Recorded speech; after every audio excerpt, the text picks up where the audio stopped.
Welcome to Obstacle Running Adventures, the podcast that fuels your passion for obstacle course racing, running, and all things adventurous. Whether you're a seasoned pro or a weekend warrior, we've got news updates as well as interviews with athletes and other key members of our athletic community. As a weekly show since 2017, we have covered everything from championship and virtual races to fundraising events and FKTs. And now, here are your hosts, Michael Stefano and Caitlin Ritter. Standing on the corner, lost all my clothes. Hey guys, it's Michael Stefano. And Caitlin Ritter. And Caitlin, how was your weekend? It was good. We hosted a Halloween party. Yeah, our fourth ever. And it was great. It was a different style than usual. It was more like come and go as you please kind of thing because, you know, people have got babies now. So we had no scary things out. Well, they were out, but they just weren't on until like the sun went down and all the babies left. And it was a good time. We watched Terrifier. No one else had seen it, so we got to watch it again. I blacked out so much of that movie from my memory. Yeah, it's a messed up movie. Crazy. But it was just what I needed. Got to see a whole bunch of friends and got to surprise some other friends by having other friends be there that they didn't know would be there. Yeah, and people got to meet Lucy. Yes. It was a and great time. Lucy had a sleepover. Mm-hmm. And she is exhausted. She, like we've never seen before. Yes. Which would be concerning if she wasn't like away for a day, but is what it is. Let's give a shout out to our sponsors. Shout out Mudgear. Use code ADVENTURE for 15% off your next Mudgear purchase. And Caterpie. Use code OCR Report 20 for 20% off your next Caterpie purchase. If you're running a Spartan Deca or Tough Mudder event, you can use OCR Report 20 for 20% off your next event. Perfect. It's not the first episode of the month yet, so we're going to thank the $5+ Patreon supporters. Does it start with Jason Dupree? It does, who is a guest for this episode. Jason Dupree, Samantha Thompson, Bradley Keel, Charlotte Engelman, Aaron Grindstaff, Lauren Stephen Ritter. Wait, did you say Bradley Keel? Yeah. Okay, I just wasn't sure. Bradley Keel, Charlotte Engelman, Aaron Grindstaff, Lauren Stephen Ritter, Hank and Arlene Stefano, Cheryl Miller, Jessica Johnson, Christopher Hoover, Kevin Gregory Jr., Evan Eyrick, Brent George, Logan Nagel, Seth Renderknecht, Steve Bacon, Robert Landman, and Jules Estes. Yeah, I think Steve also did a little Halloween party yesterday as well.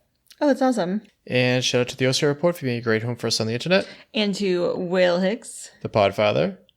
Check it out at theocrreport.com. Yeah, insert ad here. This is Will Hicks with the OCR Report.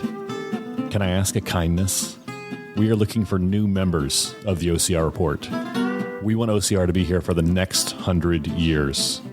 The OCR Report is helping make that happen with race live streams, podcasts, race result graphics, and the best race photos in the sport. For just $5 a month, you can help us support the sport. That's less than a cup of coffee or a month of Strava. $5. Sign up right now at patreon.com/the OCR Report. That is patreon.com/the OCR Report. You are too kind. Are you going to do that? Yeah. I was hoping we'd go to bed.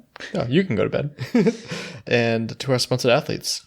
Javier Escobar, Kelly Sullivan, Ryan Brizzolara, Joshua Reed, and Kevin Gregory. Yeah, poll results. Did we do a poll? I think we talked about it. I don't think I did. That's okay. Yep, we can skip that. Meme of the week, I found it, which means Caitlin has to describe it. No. This comes to us from Colin Knowles, who posted in West Coast Spartans. Says, wow, the new Spartan medals are really something. And it's hexagon. It's like... They look... Is it sweet potato? It looks like slices of sweet potato that are hexagon, and it says flavorless. Flavorless hexagons. Really funny. Good catch, whoever found those. Also, if you know what these are, let me know if they're good, because they just look like... It looks like sweet potato. It could be sweet potato. That would make sense, actually, the way it's cubed. How would your grandmother say that? Sweet potato. Potatoes. She like tears apart everything else that I say with pronunciation, but potatoes. Potatoes. All right. Quick news. We actually got quite a bit of it, starting with Lisa Warzanowski, which unfortunately is one of the last times I get to say Lisa Warzanowski. Did she change her last name? She did. It's actually going to be... Lisa Burns. There it is. She said, October 18th, 2025, the day I get to marry the love of my life and go from Warren Wazowski to Burns. Yes, Mike Wazowski to Burns. Did I say Mike Wazowski? No. Oh, okay. It's a tough name. So that's exciting. Yeah, congratulations to her. That's very exciting. We love. Yeah. I also wanted to give a shout out to Midwest OCR, who's going to be putting on their 2026 event. I actually joined their live stream when they were talking about, first 100 people registered get their name on the back of the shirt, which is a pretty cool incentive. Oh, that's awesome. And now they have an incentive for 200. And what does the post say? It says, set your clock. 2026 registration opens tonight, which was 6 days ago. So the 21st, it's open. Go sign up. First 100 signups get their finisher shirt personalized for free. That means you get to have your name or nickname printed on your shirt. You get the lowest event pricing, and guess what? The prices we advertise are the prices you pay. No extra processing or mandatory fees. Yeah, I also believe that they have an incentive for the first 200 as well. I think you get like a behind-the-scenes look at stuff. But go and support that race if you're in the... It also says, secure your VIP parking spot. The venue allows for 120 parking slots on sites. So that's exciting. Okay. I didn't think the parking was most exciting, but yeah. Also wanted to give a shout out to Diana Cottaspati, aka Dirty D. Done dirt cheap. Oh, Dirty D said 2 years of knowing you, growing with you, and building a life I am endlessly grateful for. Celebrating us where it all began was perfect. Here's to our story and saying yes. Yeah, congratulations to her and him. That's awesome. We love. Yeah, now you found this news story. I don't remember if she was the oldest woman triathlon, but she definitely was old enough to deserve a shout out for being a badass. It's this New Jersey grandmother is the oldest woman to finish the Ironman World Championships. That's what it was. And her quote was, I'm just so grateful that I can do this. It's a joy to me. If I never race again, I would be okay just doing it the day by day. The day-to-day training. Day-to-day training. Yeah. She's 80 years old. 80-year-old triathlete Natalie Grabeau. Yeah, she finished in 16 hours, 45 minutes, and 26 seconds. That's awesome. Yeah, very cool. Don't have too much information about this, but I saw this post from Amin Dib. It looks like he's dealing with an injury. He posted, "This too shall pass. Sport injuries come with the territory. Injuries are a common and expected part of participating in sports, whether you are a professional athlete or a weekend warrior. Watch my comeback. It will be glorious." Yeah, so shout out to him in his recovery. As Mike the Situation says, the comeback will be stronger than the setback. He can't be the originator of that. You also found this news story. Level 99... Yeah, they're coming to the King of Prussia Mall in Philly. Cool. Were we in that? Well, obviously we're in the Philly area. Did we see King of Prussia Mall? I don't know. I've been there. I don't know if you've ever been there. Okay. Well, the one time I went to Philly was to see Paul McCartney. Or as you call him, That's the only time you've Paul been McCarthy. to Philly. Why else would I go to Philly? No offense. That's why I did all the touristy stuff. Saw the bell, did the steps, saw homeless people washing in the fountains. All the Philly things. Oh, no. We went to Philly with my parents, too, for a wedding. So you've been there twice. Twice. That's right. Okay. And we haven't been to the King of Prussia Mall, but when we go to Maggie Moo's, we'll go there, too. Okay. I remember you raving about this. So is the King of Prussia Mall, like, are we talking Providence Place? Like bigger. We're talking, like that place like I loved. Syracuse size. Ooh, I like that one. Yeah. Oh, cool. I mean, King of Prussia, it's a big name. Yeah. But what did they post? They posted, big news, Level 99 is coming to PA. We're thrilled to announce that Level 99 will open a brand new venue at King of Prussia Mall. They're crushing it. Fun fact, I reached out to them like 2 years ago to have them on the show. And if they thought they were too good for us then, they definitely think they're too good for us now. We will see you there in 2027. Yeah, don't tell me what to do. But yeah, it'd be cool to see them there. It'd be better if they communicated like what rooms they had at different places too. So if they had like unique ones, like, yeah, I'll take the trip. How far away is it, Caitlin? 4 hours and 55 minutes from here. That's not bad. But it's only an hour and 49 minutes from where I grew up. Oh, now they're going to know exactly where your parents live. Just kidding. I mean, I would tell them. It's not hard to figure out. No. Go to my Facebook. This next couple stories come to us from Obstacle Racing Media. So the Spartan medal and shirt changes. And again, I've been busy this weekend with the party, so I'm not completely up to date. I know people are angry. I don't know if people should be angry yet, but what does this say? Spartan Race has announced changes to next year's race medals and finishing shirts. The 2026 medals will debut a new hex design that interlocks across all Spartan brands, including Spartan, Tough Mudder, Deca, and Trail. Oh. Participants will now receive only one uniform shirt per race, regardless of Sprint, Super, or Beast. There will be shirts on sale in the merch that will be in the venue or distance specific. Trifecta medals will also feature a new variation based on the total number of trifectas an athlete has earned. Okay, I see why people hate this. What are your thoughts? Well, as somebody who has ran a Spartan Sprint this year, as well as World's Toughest Mudder, which shirt do I wear almost weekly? Sure, World's Toughest Mudder. Right. So, like, I feel like the shirt or, like, the swag that you get is, like, I'm not just going to wear a generic Spartan t-shirt. And it's not like the shirts are all that different. They're all just different colors. And it's not like any event is, like, rare. So just, this is obviously a change for money. Why else would they make this terrible change? Don't love that. The hex design, that sounds pretty boring. I get the meme now. It's also the year of the wolf. So I think a lot of people were excited for, like, a wolf medal. I know I'd go hard for a wolf medal. I think wolves are awesome. Yeah. Yeah. So, yeah, that kind of stinks. But I am curious to see what the medals will actually look like. Yeah. So this also has ORM. Wait, I think they posted the medal. I'll have to look again. Oh. Obstacle Racing Media posted, Tough Mudder has announced a new trifecta system for the 2026 season. The overnight Toughest Mudder event has been removed, but Infinity courses will start to be featured at 6 U.S. events. The other two elements of the trifecta are the standard 15K and the shorter 5K course. So if you listen to the show for a while, you know that I pressed Team HQ on this for a while, saying that I feel like you guys are giving up on Toughest Mudder. Well, here it is. Unfortunately, I was right.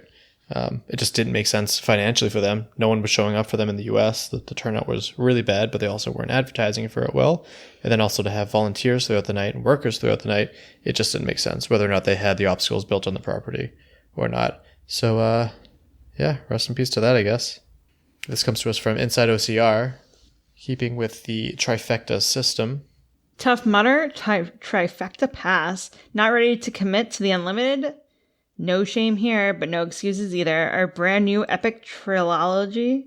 The Tough Mudder Trifecta Pass, a 3-part pass that will serve as your ticket for 1 5K, 1 15K, and 1 Infinity events across US and Canada within the 2026 calendar. Yeah, so again, I understand why people are kind of annoyed, like, oh, they were doing so good, like keeping them separate, Spartan and Tough Mudder. But when both Spartan and Tough Mudder struggle, I guess that's what's going to be happening. So, yeah, I'm kind of disappointed as well. Oh, here are the medals. Okay.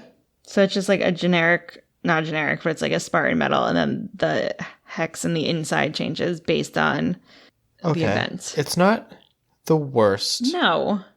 It's not great, but no, not the worst. Shout out to Shell Laketta. Shell Laketta posted, today is the day. I prayed God or Jen would just carry Bezo home. Sadly, the decision rests with us as his organs are failing, hasn't eaten in days, and it's just time. We took him in a few months ago and knew. Oh.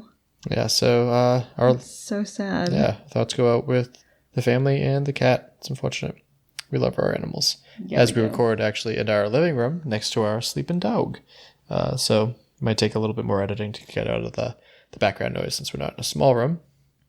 And now we're going to get to podiums. We have a lot from Spartan Blue Mountain, starting with the sprint. For the men's elite, in third place, William Leroy. In second place, Ethan Popis. And in first place, Brandon Neely. And for the ladies, in third place, Susan Staniski. In second place, Leslie Huffman. And in first place, Elise Hewitt. Nice. And then swipe for the Spartan Super. For the men, in third place, Mark Steeds. In second place, Tyler Kronensky. And in first place, Tristan Gregory. Nice job with that second name. And for the ladies, in third place, Eva Shepard. In second place, Cassidy Burr. And in first place, Leanne Crayons. Perfect. And for the sprint. Sorry, the beast. For the men, in third place, Jermaine Bedard. In second place, Tyler Kronensky. And in first place, Evan Popitz. And for the women, in third place, Susan Staninsky. In second place, Corrine Evelli. And in first place, Elise Hewitt. Perfect. Just go back real quick. I think it's Pops, not whatever you were saying before. When I see the PST, it's like that noise we make for the cats, like pss, pss, pss. Fair. And then the Spartan Virginia Super Podiums, which, by the way, shout out to Scott the Fane Knowles for getting 111. First in age group, first in gender, first in his age group. First in his age group, first is... It's... Oh, congratulations. Yes. I don't understand. It's a late night, sorry. For the women at the Virginia Super, in third place, Jordan Householden. In first place... Oh my gosh. In second place, Emmy Cross. And in first place, Sabrina Bullholger. And for the men, in third place, Cole DeRosa. In second place, Benjamin Letmere. And in first place, Alex Hagen-Weiss. Yeah, friend of the show. And he also pointed out how beautiful that course was, too. Secret link, there's 5 of them down below. So get and check those out. But let's finally get to what this episode is all about. What's it about, Mike? We've been talking for a while. We've been wanting to do another episode with Jason Dupree ever since he started carrying North American OCR and hybrid live streams on his back. We may be a bit biased because we've been friends with Jason for many years now, but we don't believe he gets half the credit that he deserves for all of the effort he does for both of these sports.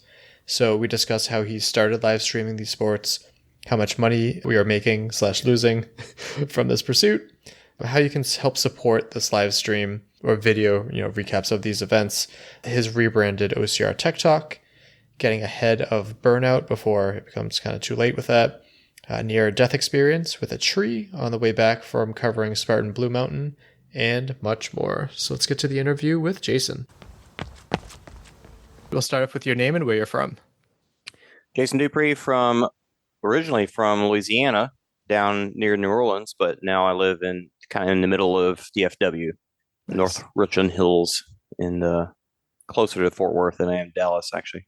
Yeah. And as we've been talking about, it's been a while since you've been on the show for your own episode. So I think back then it was before you weren't doing any live streaming back then, and you were just hosting, not just, but you were hosting OCR Talk. I guess we can start with how has that show evolved? Well, what year was that was last on? I think it was 2020. For your own episode, it might have been 2020 or 2021. Like the Rugged and Raw. It was actually the last time Caitlin missed an episode as a co-host. Rugged and Raw, I really feel like was before 2020. Maybe. Could have been 2019. Let me go back and see. I have records of everything, so. I do feel like it was 2019, but which means that, that was before I started doing any live streaming at all. So OCR Talk, we stopped doing episodes altogether in 2021 after I got, it had been 22. Because after, I'm not saying it was 21. So real quick, I looked back and it was October 6th and 7th of 2018. So okay. Quite a bit before COVID. Well, that was, you said November? October. Okay, so we had only been doing the show for, we started in early October. Okay. And then, 20, whatever it was.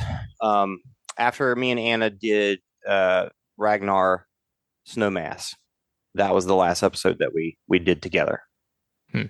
And then after that, I stopped doing the show altogether for a while. I honestly don't remember how long that lasted, but once I got really heavy into the live streaming stuff, I got to where I just wanted to talk about the live stream, like the technical side of it. And I had really nobody to really have that conversation with because, I talk to you guys about it and I say stuff like bit rates and whatnot. And, right over our heads. Yeah. So I decided there's somebody out there that wants to hear the technical side of things. And there are people like myself that may know or may, some people may work in this type of job. Like I know Will Raymond does live production for GM Financial. So like not that they do it out in the field running through trails, but they do a lot of the similar kind of stuff. So I know there are people that know what I'm talking about and that are very interested in hearing the kind of stuff. I think the crowd is pretty small, but they are out there.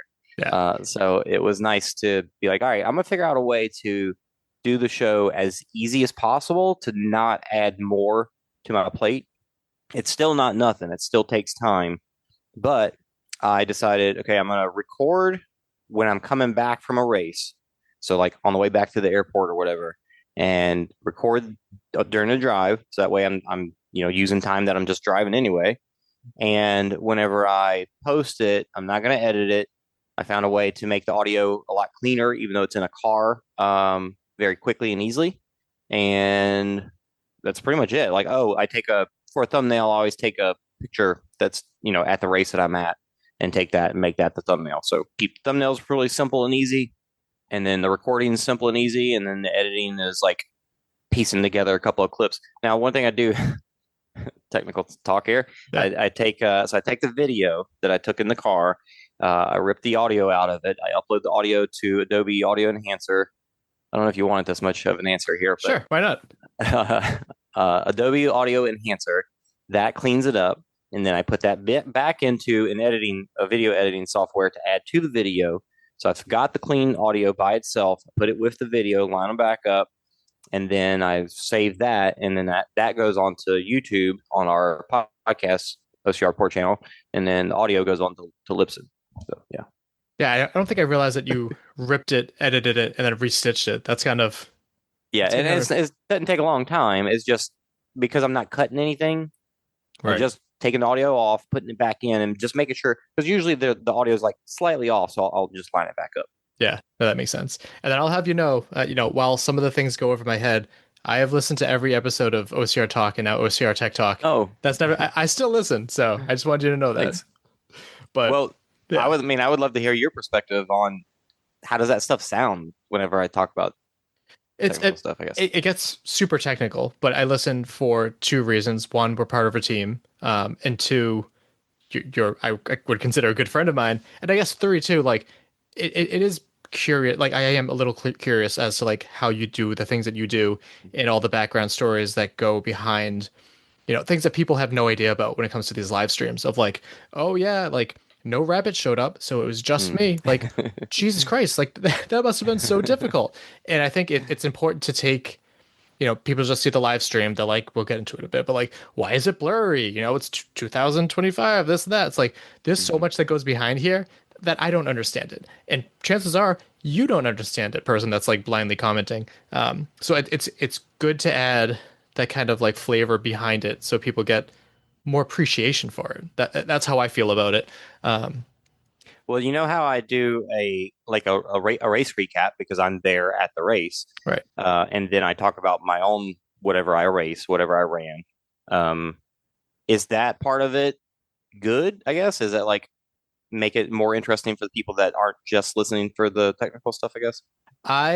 So I'm going to start off with I agree. Should I leave it out? I agree with Will Hicks on most things that he says.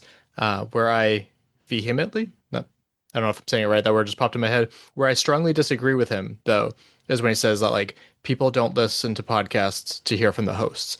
I think that's pretty wrong. I know that's him trying to be humble. Not like he's trying to be humble. That's him being humble because he knows he doesn't think that people want to listen. That being said, I listen to the running public. I'm not training to be an athlete, but I love hearing from Bracken. And though I haven't met him yet, I love listening to Kirk.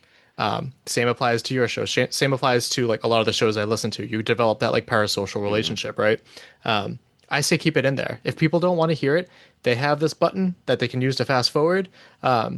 I think both is great, so while I might not understand as much of the technical talk, I want to hear how your race went, how you've been dealing with hydration issues. Like it affects other people, right? Like we talked to, Kevin Van, oh my God, I can't think of his name right now, but yeah. Kevin Vanderwald, who was saying like, oh yeah, I've been having really bad issues with my stomach and like sweat and this and that. And I'm like, you should talk to Jason. And so I think you talking about your issues with like hydration and salt expenditure and intake, that helps people too. So more information is always good, I think. Yeah. And like probably anything, if our crowd was bigger, it probably would affect more people, but that's all like how does anybody's reach get big? I don't know, but there's at least a strong 30 people that listen to the podcast every month, every episode. So yeah, at least those 30 people are interested.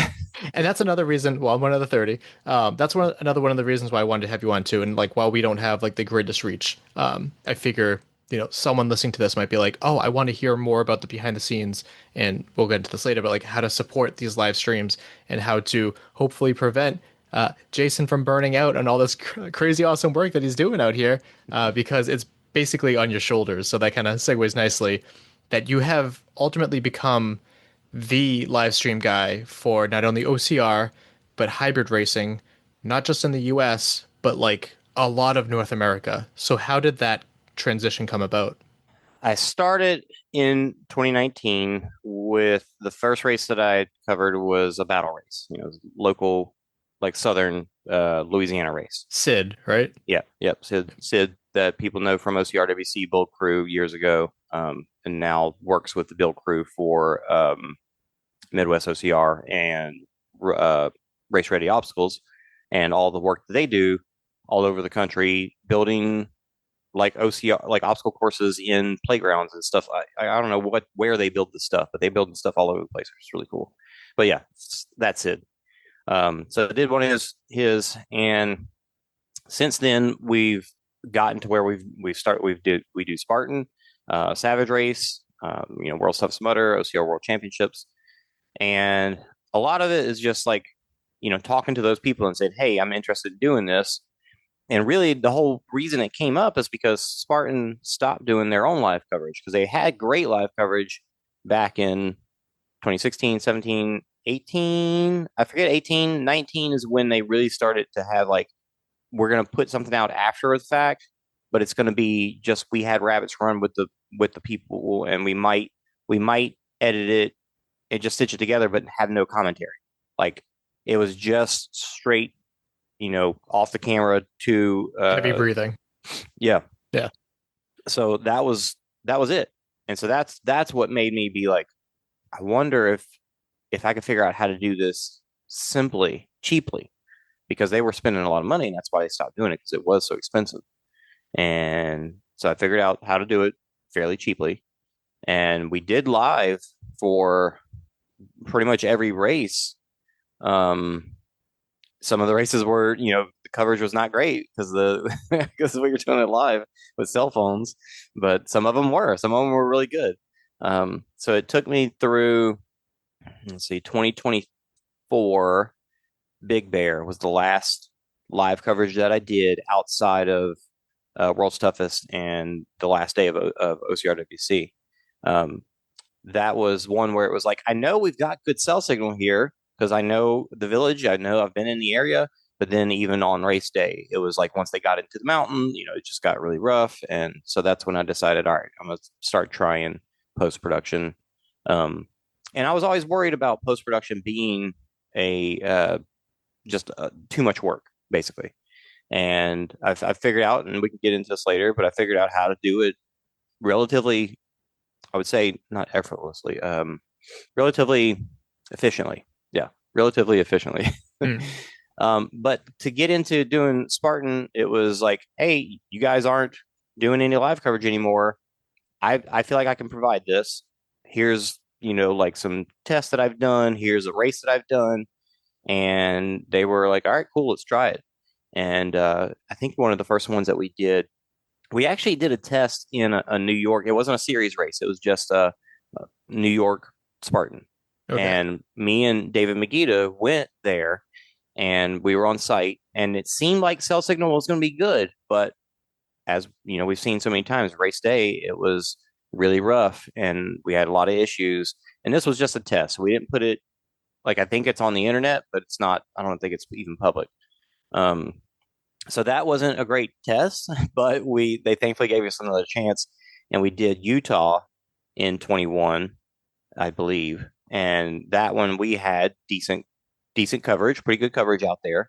And we had Steve Hammond and Jack Bauer and Richard, one of the Spartan guys, another Spartan guy doing rabbiting. So we had three. Oh, we had Robert Killian rabbit too. Oh, wow. And he poor guy twisted his ankle while he was out there rabbiting. So we had 4 rabbits, and all good runners, all great runners, obviously. And we had some issues still there, obviously. But overall, it was a pretty good show. We had Bracken and we had 3 commentators, I believe. We had Bracken and Kirk and David Megita. Okay. Yeah. And then from there, we continued to do that. And I think it just got to a point where, those guys, everybody can't do it as a volunteer forever. And I get that. And I think David was trying to see if he can kick that off as like, more of a full-time thing. He even helped us get live streams with High Rocks. Like he talked to them and we did 2 live streams with them, which went great. Now Hunter being on the commentary wasn't as great because he said a lot of things that people didn't like. But yeah, I saw that one. Yep. Outside of that, the coverage itself, like I went back and checked it out the other day. It wasn't bad. It was pretty good for what we're doing. And obviously what they're doing now is way better. Huge crew, lots of money going into it. So it's great. That's awesome. Yeah. And one thing that we always say is that we don't want to do live coverage just for us to do it. We want it because there's nobody else doing it. If somebody else can do it better than us, we're all for it. We want what's better for the sport. I'm glad you brought that up because that's something that frequently comes up in our, super secret group texts that we have. Like, we see this as like filling a need and nothing beyond that, really. Like, we're really trying to do what we can to help the sport because, well, no one else is really doing it right now. And I just want to back up to like your relationship with like Spartan. They've obviously, shoveled millions of dollars our way, right? We get race codes to be able to help out the volunteers, and yeah, which we appreciate. But yeah, no, it is we do. I do love working with their team. Asking for money has nothing to do with any of those people we work with. If we ever get a dime from them, it has nothing to do with those people. There are other people further up the chain that would make those decisions if and when it ever happens. But the people that we do work with are fantastic. They give us what we need. They provide us the privilege to be on the course, the access to go wherever we want, the plug in for power. We've even had times at World's Toughest where our source of internet was not working, and they were like, "Jump on our Starlink," and we did, and they helped us hook it all up. And so yeah, the people on the ground and the people that work with us behind the scenes to make sure that we have the maps and that we have parking passes if we need them, or just whatever the case is, all fantastic people. Right. And I'm not trying to put Spartan down too much, at least not now, maybe later, but just like to show that though it may seem seamless and that's like a sign of how well you've been doing this, but like we are not, the OCR report and Spartan Race, we're not intertwined. Like there is a separation here, completely different financially. Like that's a very different thing. We just help out Spartan Race. We help out DECA, which is also owned by Spartan. We help out like other races. Yeah, we're a media source. We're like ESPN to NFL. Exactly. So with all of the things that you've covered, I wonder, because I know I would do this, but it just could be my OCD. Do you have a list of like all of the places that you've traveled like year by year? Because I can only imagine just the ones that I have off the top of my head, or like places like I don't even know if I'm ever going to be there in my life, and you go all there in a year. I actually have the main list that I have is because it's a list of volunteers. So it's like, here's all the races that we did with me keeping track of the volunteers, if I've gotten their race code and a few other details that I have in there. So that's really the main thing that I have, and that goes back to 2023. So to go back and look at like where did I travel before that, 21, 22, really I just got to look back at the shows that we did. Yeah, and then go on YouTube. This is kind of putting you on the spot a little bit, but like thinking about like hypothetically, we hit the big time, like all of a sudden we get a whole bunch of funding, we blow up. Looking back, the timeline of like events and stuff that have brought us to where we are now, what are some races that stood out that like, this race you learned this, and then this improved the stream, and then this you learned this one, this improved that? I know there's a million of them, but like the big key moments. Yeah. Well, like I said, I know that there's so many little things that you learn from every race. Like I remember in that Utah race, that first one that we covered for Spartan, the show didn't start on time because we were using Restream, which allows you to stream straight to it, and then it goes out to multiple places. It is because Spartan wanted it to go on their channel, and we wanted it to go on ours as well, and so we were using their Restream, I think. And so I don't know something. Oh, so we were on site. Okay, so we were on site with a laptop. So I'm on site with a laptop, and I had a router that has a SIM card in it, so it has cell signal in the router. The router was sitting inside with me. It might have been better for it to be outside.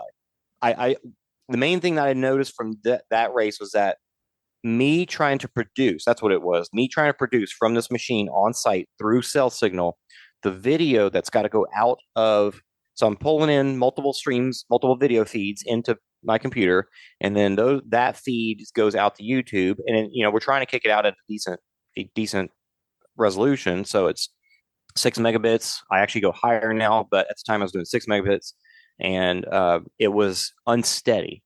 So like whenever I'm streaming, there's a little button, there's a stream button. It's red while you're live, and it flickers yellow whenever it gets like everything's not going out clean. So it was doing that a lot during the show, and I think I can notice it whenever I watch it back. But from there, I noticed that, I don't know if that was the first time or the last time I did that, but at some point I decided, okay, we're going to go from a cloud machine from here on. And like I said, it might not have been that particular one, because there are other races that I remember that I did live from the production machine, from my computer on site. And whenever, so my phone, I usually take my phone and I stick it somewhere. The laptop has this great space between the keyboard and the front of the monitor that the phone sits perfectly in. But if I put the phone there, like that's where I guess the magnet is that lets it know that the lid is shut. Oh. So whenever I set the phone on it, it shuts the computer down. And so I've done that mid live stream at least twice, if not more. And so that was a pretty big one to learn. Like, such a simple thing. Don't put the phone right there. Wild. And now that happened after I decided, okay, I'm going to start working with a cloud computer. That way it can handle the video in and out a lot better than if I'm on site with a laptop and whatever that cell signal might be. We might have enough to get our video out for the commentators, but not enough to do that and the live stream, and push the live stream out. So start working with a cloud machine. So I'd use Amazon Web Services to host a cloud computer. So that's running the show. The computer that I'm on locally is remoting into that computer, and the video from all the rabbits are going into that cloud machine, and the show is going out from that cloud machine to YouTube. So that way it's a higher bit rate as well.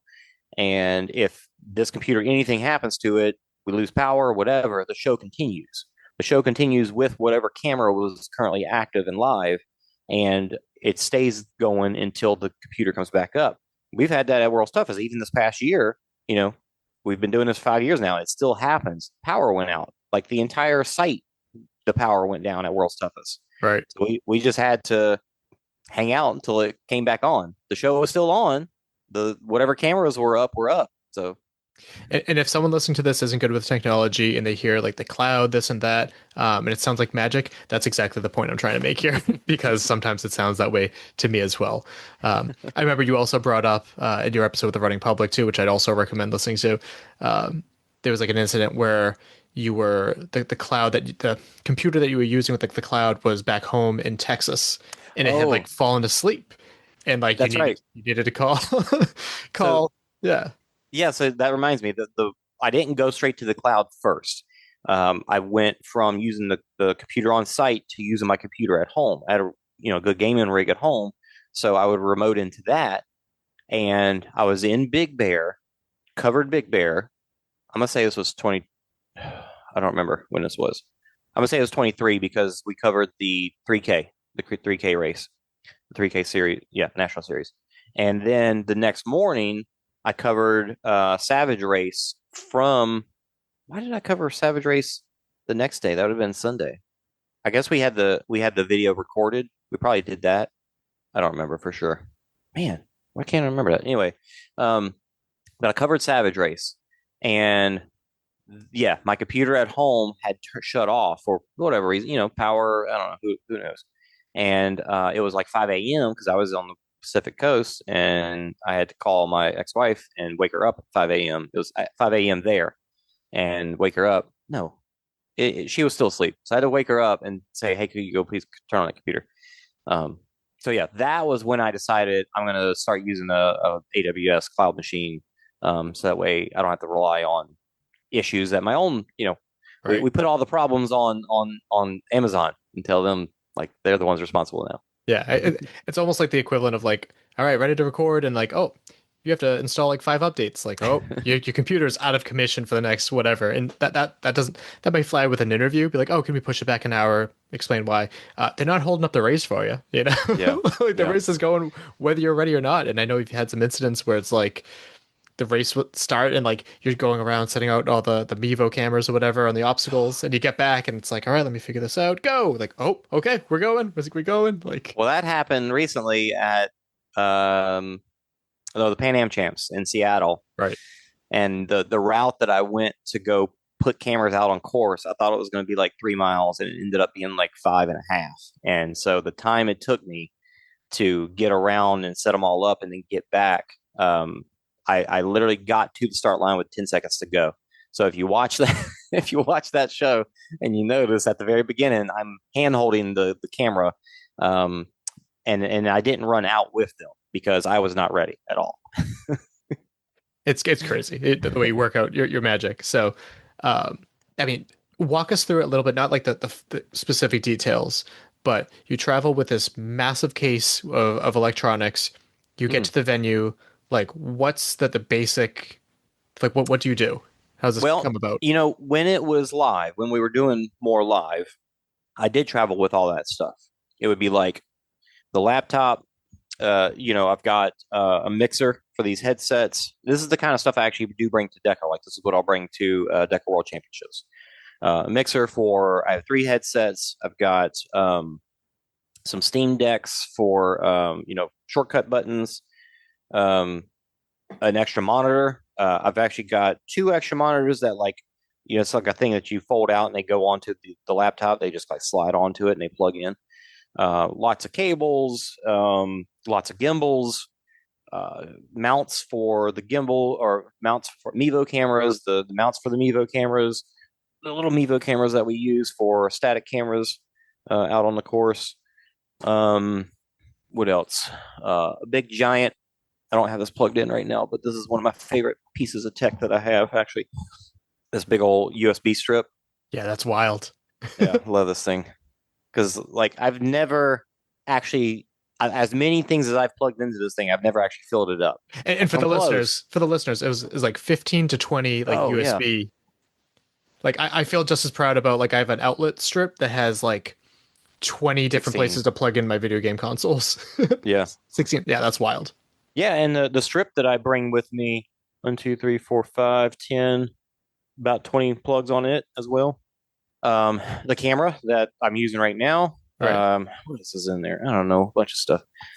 and a million cords that have to be sorted. Right. And unless you're out with the whole team, all done by you. Yeah. And obviously it's setting it up. I don't. It would be impossible to tell somebody, hey, go do this, because there's so many little things that got to get plugged in and whatnot, plugged in and turned on the right way. But packing it up is easy. Take it, throw it in the box. I don't care. I'll deal with it later. I remember feeling so powerless when we were out to see you at the Palmerton 3K, because I was covering it with interviews and you were doing the live stream and everything. And I'm like, oh, can I help you with anything? And you're like, I can't explain it to you. And I immediately, I'm like, yeah, you're right. I here's a donut. I can supply you a donut. I think I brought. That's all I can really do to help you. But some of the lingo, I just don't even understand it. So yeah, and that's right. We did. That was 23 because that was 3K Yep. series. We did live there as well. And coverage was decent there. Not great in spots. Man, that was so weird because the place where the race took, they went up and down like this. So it was really an enclosed 3K spot, and it really was not far. No. Maybe a half mile, if that, from one end to the other of the race course. And still, one hill had no signal and one hill had a signal, and it was so weird. Yeah. And I remember some behind the scenes stuff about that. Caitlin was one of the rabbits. I believe you used Chris Rogloski's phone Like this goes to show like how much like we really need the community for this. And like Chris was like, yeah, here's my phone, and it also depends on the cell phone carrier, right? Like that might have been why we used hers, because maybe Caitlin didn't. Maybe Caitlin had AT&T and Chris had Verizon or something like that. Yeah. And I noticed that one was doing better than the other. Yeah. Yeah, and even like the SIM cards, it's like think about like World Stuff Smutter. We had to go to the EE store, which is like I was gonna say singular, Jesus, AT&T. You had to like go to that store, get a whole bunch of these like SIM cards, and do all this stuff, this fancy stuff behind it, and some of it like super last minute, and yeah, the equipment doesn't arrive, and just all the hectic. Yeah, man. Speaking of the last minute, when we did metal games this year, we got there the day before and were able to do some testing and stuff, but they didn't get us the SIM cards because they had to get, the race director got the SIM cards for us because they were local to the area, obviously. And he wasn't able to get them to us that evening for some reason. And we got them that morning before the race.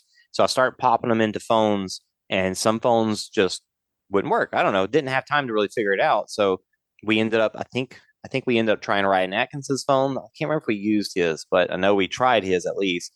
We used Libby Joyce's mom's phone. That's right. Yeah. Like we were just like sourcing, like anybody got one we can try and see if it'll work. And then thankfully they pushed back to the race like 15, 20 minutes, and it was enough time for me to figure it out and get us going. That's good. That's good. But you're asking about the stuff that I bring on site. So I have a couple of cases, like Pelican style cases, hard cases, that I do pack up and travel with me.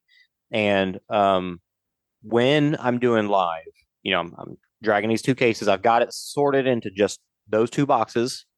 Sometimes I do bring an extra bag because I might need to bring like my own clothes, stuff like that, if I don't have room for it. But yeah, those two cases. Now, normally, or now that we aren't doing live as much, we're doing more of this live replay, as I like to call it, where we record locally on the phones, and then we take that footage and offload it to the laptop, and then put that video into the show and play it all back at the same time, and then switch cameras live. So the show is live, the commentary is live, the graphics are live, the camera switching is live, but the video is just played back. And that has allowed me to not have to travel with all that stuff. I bring a book sack with the laptop in it, and gimbals, and like a normal roller carry-on bag with my clothes and the gimbals and shirts for the rabbits, stuff like that. So 2 bags, and keep it real simple. And yeah, that's great. It's been good. Explain like the pros and cons to live, because that was a discussion that we had and still have frequently too. Of a lot of people feel like if it's not live, what's the point? Because just seeing a post of like the podium results can completely negate the fact the effect of like watching these races.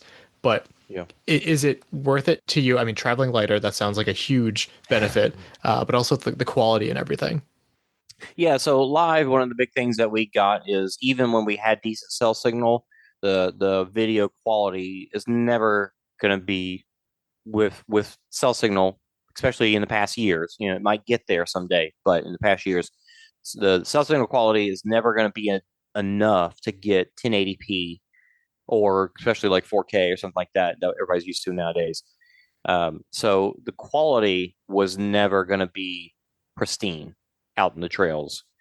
So now, not that it's always perfect, because sometimes the setting or the phone that we're using is not great or something. But for now, the video is better looking because we are recording it. We can do 1080p and keep that quality throughout, to the show, to the actual output of the show. So live is, live sports. People love live sports. Like seeing it as it happens is exciting. Being there is exciting, and being, second best thing is being able to watch it live. And so, if we can, we want to provide that. World Stuff is Mutter. It doesn't make sense to do live replay because it's 24 hours. Nobody's going to watch all that anyways. So being live is really the only that 1 year, 2022. Yep, that's true. A person or two might, but otherwise, we need to, we need to be live for that. Live OCR World Championships. we did the show the night of each race, so I did a very fast turnaround to be able to put a show out after that later that evening. But on Sunday, when they have the team race and then the 100-meter afterwards, there's just not time between those two races to do all that. So we do live on that last day, just because that's really the only option. And it turned out pretty good. We found the spots where the signal was all right. Got to, again, the quality's not going to be as good. You asked earlier about things that I learned at OCRWC. We learned that sometimes, even though I think the audio is coming through these mics, it's not. And I had to double check that. Is it coming through? Yes. Yeah. Okay. That actually happened to me again recently. I did a show, and after I watched it back, I was like, that audio does not sound like it should. And sure enough, my computer was just doing something weird, and I had to work through that and figure out what it was. Why is it not letting it pick up the mics?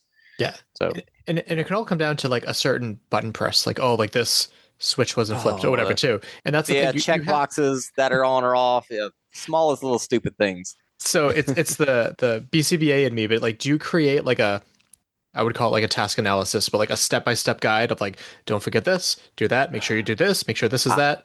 I have done some of those things, but in the moment of the setup and everything, it's not like that stuff. I think the type of person you are it determines if that stuff works for you. Fair. And for me, that stuff is good for like, let me help get it like notes. Like, let me get it into my brain, but as it's happening, I can't look through notes and figure out what the step is. I need to just know what to do in the moment. But when I write it down, take notes, what was good, what was bad, so I don't do this so much anymore, but the first few years, I did a lot of post-race analysis. This went well, this went bad, let me change this, let me try that.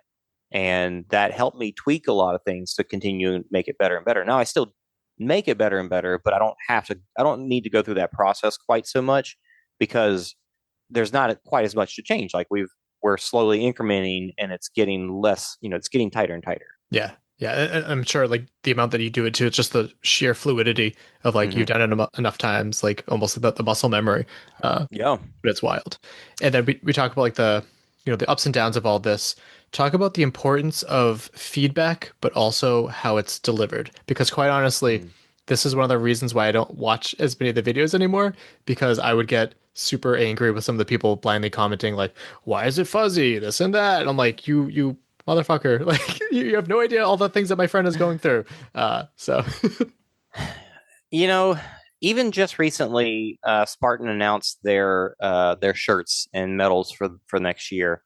And just seeing some people's comments is just always makes me laugh, because people get so hard on companies about the littlest things, and you have no clue of why they made that decision, but yet people say things like they do, like they're trying to kill the sport. People love people saying that they're trying to kill the sport. And like if you seriously have a one-to-one conversation with any of the people that are working at Spartan, you think that's really the thing on their mind, is that they're let's make this, let's try to make this bad so that it dies. Why would that behoove them? Like what's they're in a business to make money, so I don't think they want them. Like their answer might be, we're doing this to make money and it's going to make us more money. Sure. But it's not to kill the sport anyway. So yeah. Real quick, is there anything that you would like to call those people? What, people that say idiots? Bozos. There it is. Thank you. Don't be a bozo. That's simple as that. Just be considerate. Like that's the main thing, is like the understanding that you don't have the knowledge to know all the inner workings of it. And so why would you understand it? It's okay if you don't understand why it is the way it is. Why would you? You don't know all that stuff behind the scenes that's going on. Which was why I like to share the stuff that so that people have some understanding.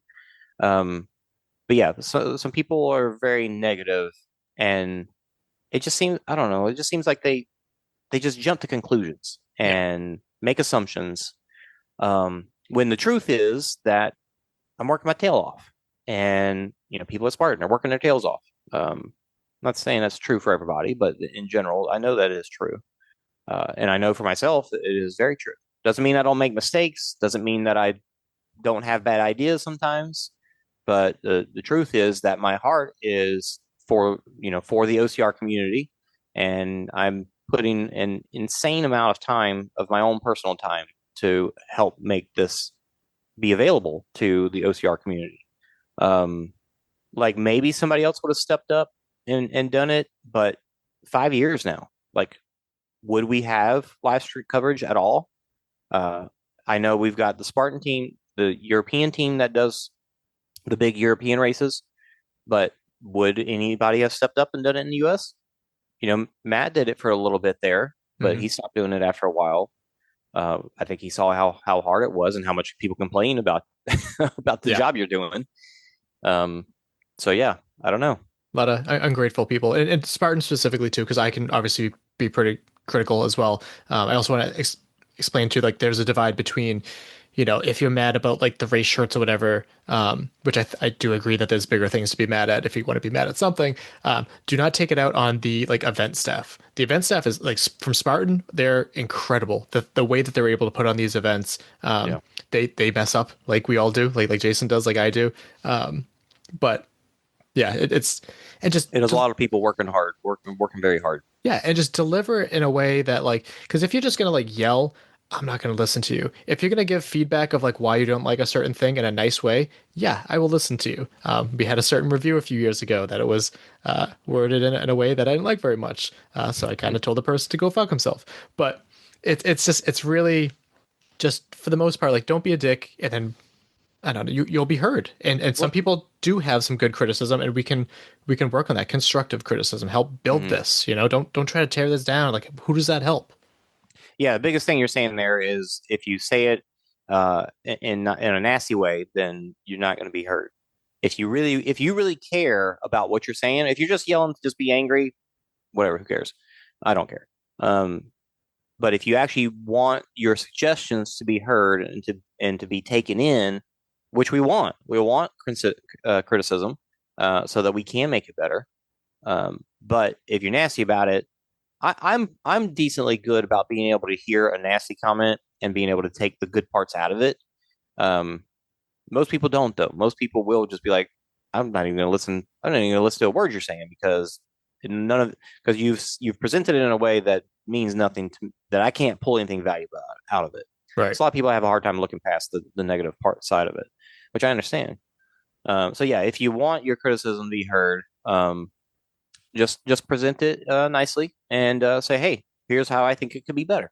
Yeah, just with a base level of respect for your fellow man, human, not man, woman. If you were to give it the try and the time and effort that I've put into it, I'm not saying you would have given up, but I'm not saying it's easy either. Yeah. So you're also like, you keep saying, your time and everything, but I don't think you're mentioning like the money. So I guess it's worth going into, right? Like, how much money do you think has gone into this? It's money. The money is not mine. So it's kind of a conversation that I can't really valid. Yep. 100% across the line have, honestly, and present all the information just because it's not my money to share that information. Will Hicks is the one that backs what we do. The Podfather? The Podfather. He without me or him, we wouldn't have the live streaming. While I have a good job, I just don't have the money to put into it, because like every race we go do, it's at least $1,000 for me to travel and be there, and that's not including time. Like if I had a normal hourly rate that was part of this, it'd be way more than that. Because I'm on site running around for whatever amount of hours, and there's the post race and there's the live side of it. Like there's many hours that go into it that are actually technically work hours. So yeah, lots of money that goes into it. We've got Patreons that help us out, which is amazing. The ads that are on YouTube help out. We do get some residual money from YouTube. Like obviously the more subscribers we get, the more views we get, the higher that number is. So just think about it. I just said that it takes at least $1,000 to go cover a race, and I did 18 races already this year, and there's still 2 more to do. And that's not counting all the equipment that we had paid for. Eventually, equipment fails, has to be replaced. That is only counting the travel expenses. Yes, exactly. And then Starlink, which sounds like a video game or something. Like that's an expenditure as well. Yeah, anytime that we use AWS costs money. Starlink when we use it. Now there are things that are like monthly expenditures, but we try to only like any kind of cell service that we do need, like Starlink or SIM cards for the Mevo cameras. We keep those to a minimum cost until we need them. So we're not paying for them throughout the year. So we're trying to be as cost effective as possible. But yeah, when we use Starlink is like $165 a month. It used to be $150, and they went up recently. And so real quick, Starlink is basically like internet wherever you are kind of thing, right? With the satellite. So Starlink being the company that Elon Musk owns, that launches satellites into the sky, and then they provide satellite signal through these satellite dishes that you buy. And interestingly, they have already started using those for cell purposes. So without new cell phones, like they didn't have to make new cell phones that could communicate with their satellites. Current cell phones can already communicate with their satellites just through software updates, which blows my mind. And talking about magic, yeah. Yeah. They started off with, I think, maybe with just text messages, and maybe they're doing calls now too. And I even saw some stuff saying that they're submitting through like not FDA, but like the whatever those like organizations are that approve you can do this. You're in the U.S., you can do this because we say it's okay. The powers that be, yeah. Yeah. So they've already submitted, or they're about to be submitting the ability to up the speeds that the satellites can do and increase it like 4 or 5 times what it currently is, something stupid. So like the ability is already there. Like the technology can actually do it. It's putting it into commercial, public facing, usage that they have to still go through. So at some point we might be able to go off ourselves, continue using cell phones as cameras, and be live with whatever good signal that we need just based off of Starlink. That's cool. And then the SIM cards, I feel like a lot of young people don't know what SIM cards are anymore. I know back when I had like a flip phone, you could like take it out and all that stuff. Now that I have an iPhone. So when you talk about SIM cards, you're basically talking about like almost like a short-term like data plan, right? Yeah, right. So, a normal cell phone, newer ones have what they call eSIMs now, but the older phones, and not crazy old, but still some new phones, I guess, have it almost looks like a little micro SD card, like it's about that big, and it goes into your phone in a little slot on the inside, and that is what carries the information, I guess, to connect you to the cell towers. So whenever we're in another country and we don't have cell service, we have to go get SIM cards from the local area. So I've done that in Canada, in the UK, and in Kuwait. To do so, we did not. What about Mexico? I think when we went live, we did do it in Mexico. Yep, we did get SIM cards in Mexico. Yeah, wild. Yeah, and those are like you get like I don't know, $10-15, and then it gets you 20-30 gigabytes worth of data, whatever you need. In the UK, I think 40 gigs at the speeds that we were using, the bit rates that we were using for quality. 40 gigs was enough for 24 hours. Gotcha. And then talk about, we talked about what it's like to be rabbiting it yourself while you're trying to produce and while you're doing this and all the other things.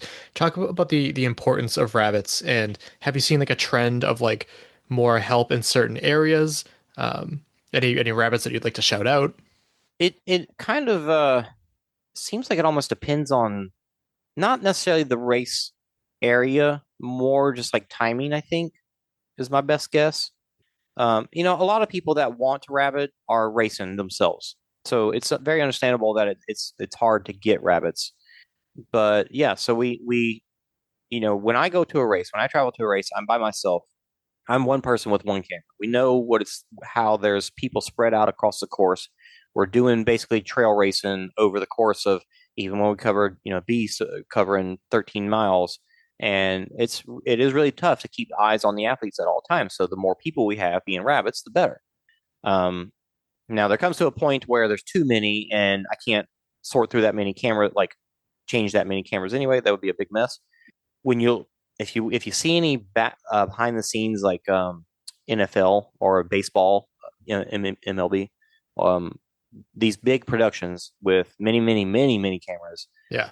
You see a wall of screens, and there's like a row of people sitting watching those screens, and then there's usually a person standing up, not doing anything technical, standing up watching the screens, telling the people that are in front of them to switch to certain cameras. And they give them like names like Lima and whatever, I don't know. So they're shouting, take Lima, take Z, take A, take B, fade to whatever. So they have their lingo that tells them, this is going to be a shortcut into the next camera. This is going to be a fade shot.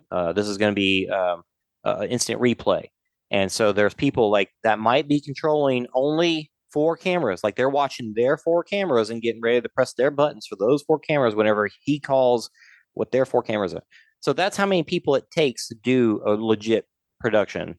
So when I'm by myself, and that's what I was saying, is if I have 8 cameras, I can handle 8 cameras. When it gets above that, it gets kind of crazy. So it's possible, but it's just tough. That's fair. Not to mention like there's more than that too. Like there's a color correction people, there's this, there's that. And also just to really simplify it too, because I've talked to other people that don't understand it. A rabbit is the person that runs with the camera on a gimbal. So yes. Yeah. And so I think the rabbit term kind of came, you think of the rabbit that dogs chase at greyhounds, the dog races. Yeah. So while in this case, the athletes are not chasing us, we're chasing the athletes, but the term's just fun. I don't know. It sticks well. I like it. Makes for a good shirt. Yeah. I don't even know where I heard it first, but like for somebody to call camera people rabbits, but anyways. So the rabbits, the people with they're using gimbals, with a phone on it, with their phone, because I don't have a bunch of phones to bring around, and pay for all those cells. Well, not that I have one because I use one that's better. I say, but not better quality. It's not better quality. It's something to do with the app that I use. Anyways, so they're using a gimbal that holds the phone up, and they're running with this, and it's stabilizing as best as it possibly can. And as they twist and turn, it's still looking straight ahead. So you're running, you're doing this, and the phone's like still looking. So it still bounces a little bit, but and it depends on the person whose hands it is. Like the better you get at it, the more stable you can keep your own arm. The rabbits are people that we get to volunteer, and then they help run around the course with me. And I wouldn't have all those cameras if it wasn't for them. I've had rabbits make mistakes. I've had rabbits do a poor job, and they all, sometimes they've apologized and been like, "I'm so sorry," and I'm like, "Hey, I'm just glad you're here, because otherwise we would have that shot. We would not have that shot at all." So the more people do it, the better they get at it. The more, like, I feel like I'm a pro at rabbiting because I've done it so many times. If you do it repeat times, then you get better at it and you get a better shot. And you help pay it forward, Yeah. So what you are doing is helping the shows that we do for the people at home. Like the rabbits are helping make it happen. I've done shows I've done rabbiting by myself. I set up cameras around the course so I have more cameras, but I've rabbited races by myself. And it is tough. It's doable, but it is a lot tougher. Having the people to do that with me takes a huge load off my shoulders and makes it to where the show is just better because we've just got more footage to work with. Yeah. And that speaks to the difficulty of covering both genders equally. Like ideally, of course, we would love to show the women as much as we show the men. It's just a fact that like the men go out first. I believe that if the women went out first, it'd probably be more coverage of the women. So ideally, both would be good, but when there's only one rabbit, so again, that's a huge benefit of that. I know some rabbits that have helped in the past, like Joshua Reed, Tyler Veerman, who I think rabbited for OCRWC the 3K, and then he won the 15K. So there's some magic to that, but you don't have to be those people. Again, Caitlin had volunteered to be a rabbit. If you're willing to take some time to learn, and I know that you created like a checklist for those people because it can be a little overwhelming at first. Show up early, get settled in. You could really help pay this forward. I'm trying to make as much information for rabbits as I can, and including in that is like marketing information. We're trying to put it out there to let people know what it is and what it takes to do it and how much fun it is. That's one of the coolest things is that everybody that does it is like, man, that was a blast. Like it is a great way to experience a race. Like you get to run the course and you're there with the top level athletes, and it's so much fun. Yeah, I mean, apart from World's Toughest Mudder, when do you get to run with like Ryan Atkins? Yeah. Well, not a lot anymore. We did at Medal Games. I know. I should have said like Austin Azar or something. And then also we talked about it a little bit too, but like the importance of patron support, sponsorships. I know we're like looking at how we can take a next step with that too, but it's needed. This is a financial cost, and we do it because we love it. I put myself we in it. You and Will do it because you love it, but I explain how people can support with that too. Well, we've talked about how much it costs, and like as a general term, but the fact that we're still doing this after 5 years, while money is coming in, it's nowhere near what is going out. So we want to get that flipped so that it is sustainable and it can continue on its own without us, having to bleed ourselves dry to be able to do it. So Patreons, all that money, I think we even looked at it one time, like if we had, I think it was 2,000 Patreons. So there was some number that we came up with. Like if we had this many people as Patreons, it would make this sustainable. And that way, if Will couldn't continue to put money into it, it would still be able to continue on its own. Like there are limits that we can reach, not limits. There are milestones that we can reach that can make this continue indefinitely. And obviously, for it to be a successful business, like for not only for it to pay for itself, but for me to be able to put more effort into it.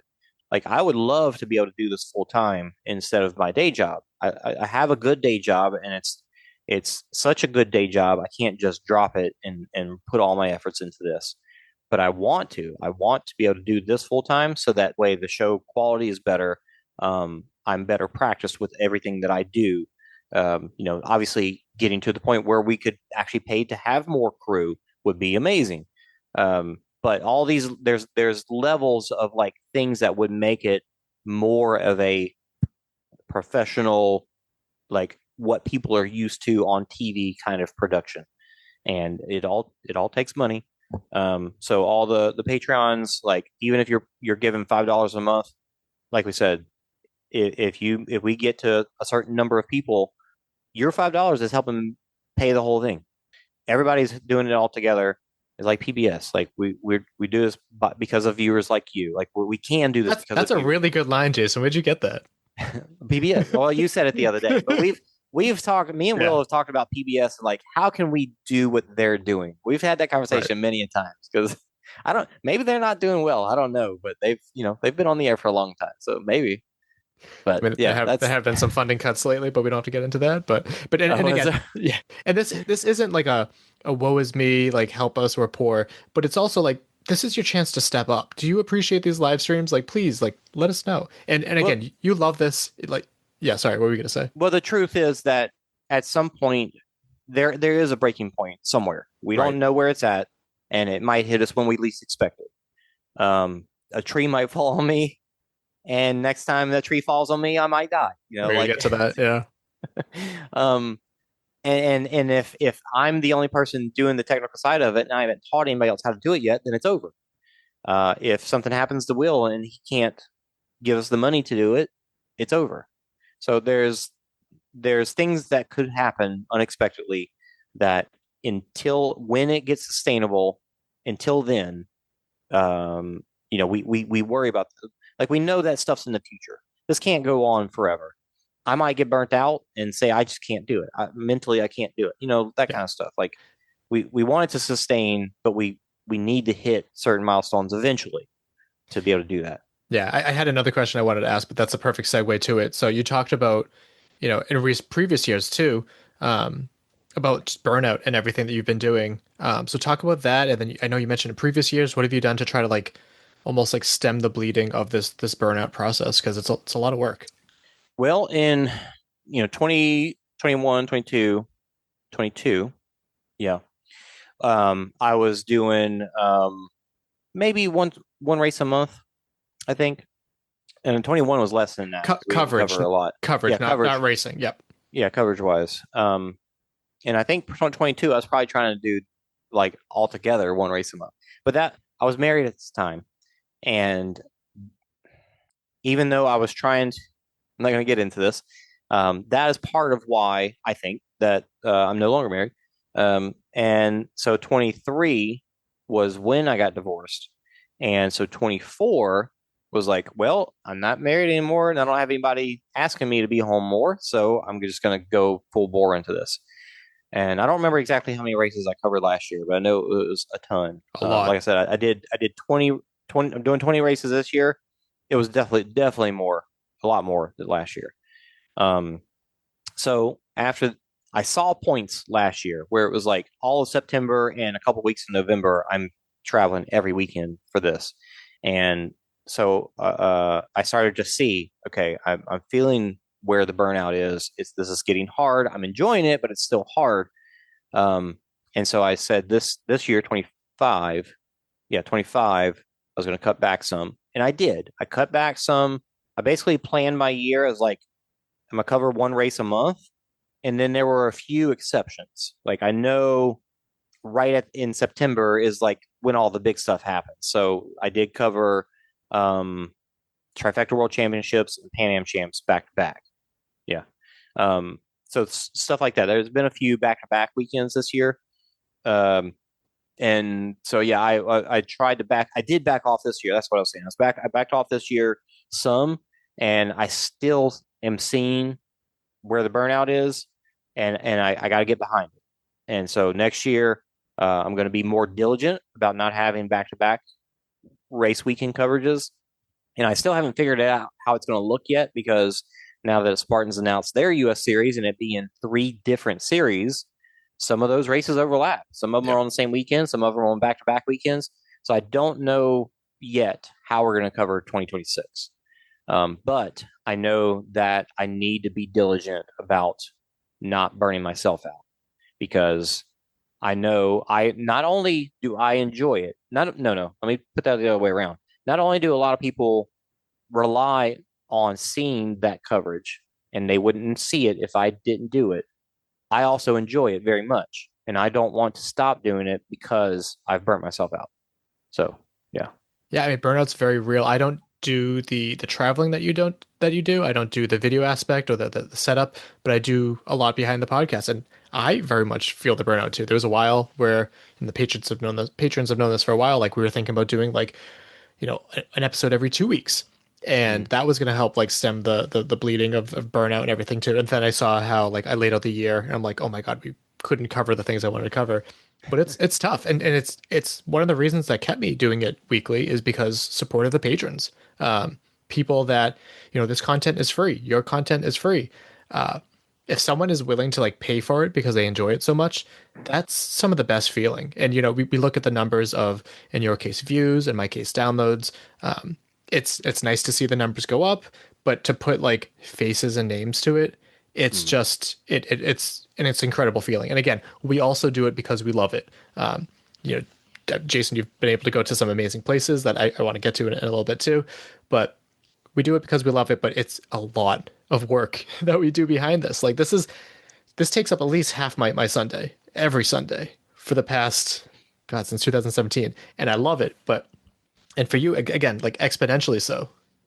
And the funny thing is, when you first start doing it, there's so much to learn, and it's all new and exciting, and it's awesome. That's why that's why you see so many podcasts and whatnot start, because it is exciting. But then when you start to get to the point where it feels like a job, because you're no longer learning new things or whatever the case is, that's where when people quit. And I don't want to do that. I want to do it. I'm not that kind of person that's just going to give up just because I'm tired of it or whatever. There's always new things to learn. Obviously, like a regular job, if I was getting paid for it, that would make a huge difference, because then I could also not be spending 8 hours a day doing another job, and put that time into making this better, and it would open up my my personal time and all that kind of stuff. So yeah. You're exactly right. Like that, almost like the honeymoon phase too. Like I think that there was a stat of like the average podcast lasts like 5 episodes or whatever. And we did an episode on like an OCR eulogy. And we talked about like all the OCR podcasts, or as many that we could find, that have come and gone. And like a lot of people start up podcasts and they fade away. A lot of people don't try to do live streams, probably because they immediately realize how much effort it is to get there. So we got to hold on to what we have. yeah, one of our things that we like, little mottos that we have is we want OCR to be around for the next 100 years. And one of the ways that we can support that is by providing live coverage. We want people to be able to watch the races, whether they're there or not. And so for it to last 100 years, we got to keep doing it for that to happen. Absolutely. We got to be part of how that happens. And again, the way that this like pays forward too is like people have eyes on the sport that typically wouldn't have eyes on the sport, because there's not a whole lot of spectators at these events. And then with more eyes on the sport, hopefully more sponsorship opportunities for these athletes. Like Annie Doobie recently returned to OCR, has been crushing world championship after world championship after world championship. She doesn't have very many sponsors. Ideally, one of our roles, the roles of the live stream, is to get more eyes on these athletes, get them sponsorship deals, get them to be able to hopefully pursue this full time. And then we get to see better athletes because they're not working. And so that's what we say when we want to say we want to keep this sport around. We have like the youth. VJ was one of them a long time ago, or I guess not that long ago, but Libby Joyce, like actually a better example. She's like growing up in the sport. She wants to be an elite athlete. Like we want to make sure there's something for her when she gets here. And I know she's on the cusp, but like, and for all the youth, like we need to make sure there's something for them, because that this could burn out. We don't know what the future is going to be like for OCR, but we're doing what we can to have people talk about it. Yeah, my son loves running obstacle course races, and I would love for him to be able to do so as a collegiate athlete if he chose to.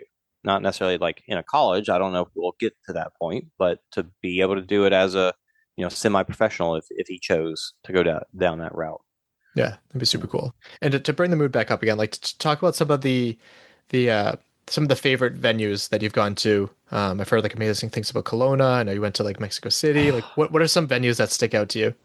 Kelowna is a little bittersweet because the venue is beautiful, but unless you can get a flight into White Mountain, I think, which is right there by Kelowna, you got to go into Vancouver, and it's a 4-hour drive minimum. And if traffic's bad, it's 5 or 6. Wow. So, people talk about Mammoth being tough to get to. Myself included. That one's definitely the hardest one that I had to travel to. And I've done that one twice, I think, maybe 3 times. But the last time that I was there was one of those times where we did a post-production, but I ended up editing it because it was raining crazy. And it was just the footage I had. Oh, I messed up my own camera. One of those lessons learned kind of thing. I recorded in time lapse instead of I remember that video.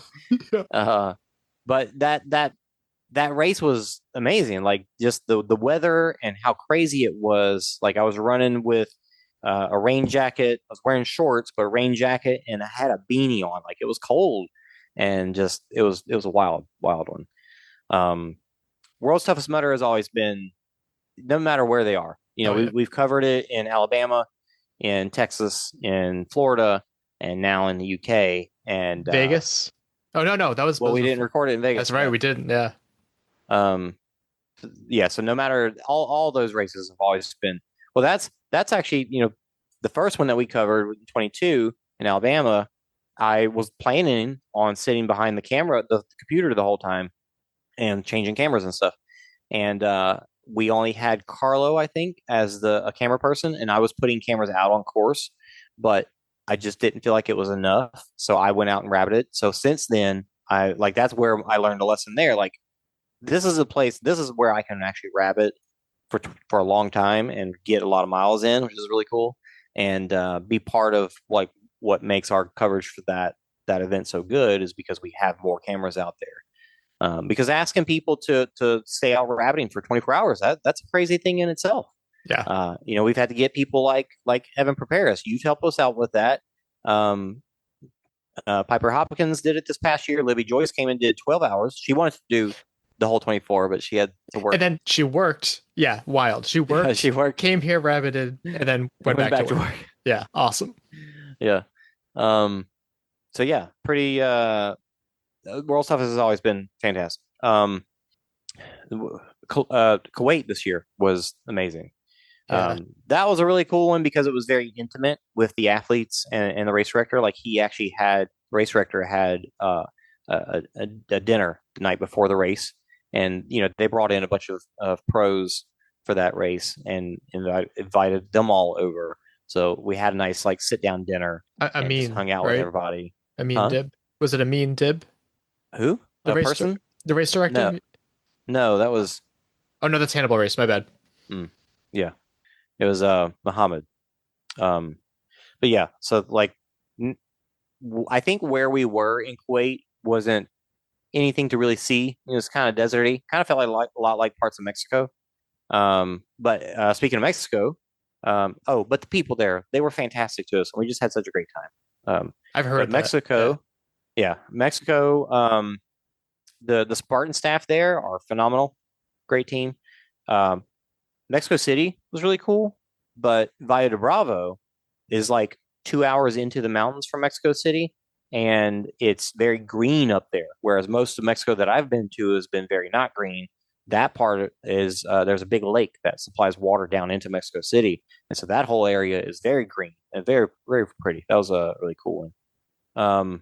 Obviously, some of the mountains, the ski resorts that we go to for Spartan, like Big Bear, the Poconos was really good. Utah is a really tough mountain. The Seattle venue is interesting. It's not a ski resort, but it's an interesting one. But going out to Seattle was cool. Seattle's a cool area. It's pretty. Obviously, you can get, if you got the time, you can go straight into the mountains from Seattle. There's a great little Bavarian town out there, about 3 hours from the airport, called Leavenworth. It's really pretty. One really cool one I got to do was we did DECA SoCal, because it's literally across the street from Disneyland. And oh, really? Declan had to travel with me for that one. And so we did the coverage that Saturday morning, and when we were done, we went to Disneyland for the rest of the day. But you still loved that? Yeah, that was pretty awesome. That's great. Yeah, unless you can think of some other ones, and I know there's plenty of other ones. Pretty good list. Oh, also more recently too, this helps segue again to some of the last questions, but Blue Mountain, I heard, is like I loved Stratton when OCRWC was there, but I've always heard that it was like a Stratton 2.0, almost. A Blue Mountain 2.0, yeah. Yeah, sorry, yeah. Yeah, Blue Mountain is where OCRWC was in 2016 and 17. Very, very pretty area. And then Stratton, like you said, Stratton is a cool mountain too. We did coverage there for North American Champs a couple of years, and then for OCRWC while it was there as well. Yeah, good spots. And Stratton was the last time we had Tough Mudder in New England a few years ago. I missed that. At Stratton? Yeah. Oh, wow. Which was kind of crazy because it was really up there, and I kind of wish that I made the trip up there because I didn't know we wouldn't have it for years. But yeah, so going back to Blue Mountain, and you alluded to it earlier with the whole tree, but like right after recording an episode and stuff, you almost got crushed by a tree, and I posted it in my story of like, yep, my buddy Jason almost died, and you almost lost live streams, like kind of joking, but kind of not. Talk about that experience and how that has impacted you. Yeah, so I was driving back from, the race was over. We had done the coverage. I got the footage onto the laptop, got it back in the car, drove back to the hour 50 minutes back to Toronto Airport. And I was about 15 minutes from the airport, and it was rainy and windy. And I was driving I had cruise control on because I was on like just a long stretch road, 80 kilometers per hour, which I think is like 55, somewhere in there. Can't help you with that.